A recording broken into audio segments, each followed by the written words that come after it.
आज आपण बनवूया झटपट ढोकळा. तर त्यासाठी 2 चमचे तेल, 2 चमचे पाणी, साखर 4 चमचे, चवीनुसार मीठ, 1 चमचा सायट्रिक ॲसिड, 2 चिमूट हळद हे सर्व सामान मिक्सरमध्ये बारीक करून घेऊया. मग त्यामध्ये 1/4 वाटी डाळीचे पीठ आणि अर्धी वाटी पाणी घालून मिक्सरला पेस्ट करून घ्यावी.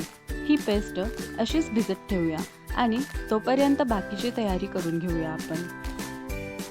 1 वाटी पाणी घेऊन 4 ते 5 चमचे साखर घालून गरम करून घ्यावे. नंतर फोडणी तयार करून घेऊ.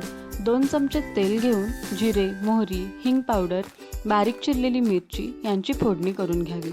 ही फोडणी आपण आता साखर पाणी करून ठेवले आहे त्यामध्ये घालून घेऊ. त्यानंतर एक ताट घेऊन ताटाला तेल लावून घ्यायचं, म्हणजे त्यामध्ये ढोकळा चिकटणार नाही. आता आपली पेस्ट भिजली आहे.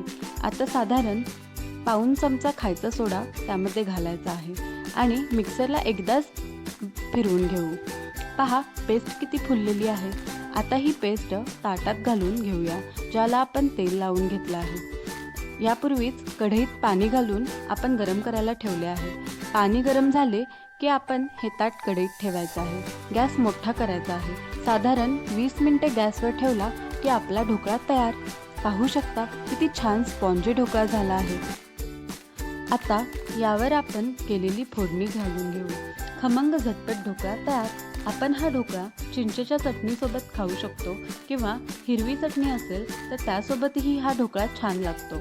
नक्की करून बघा.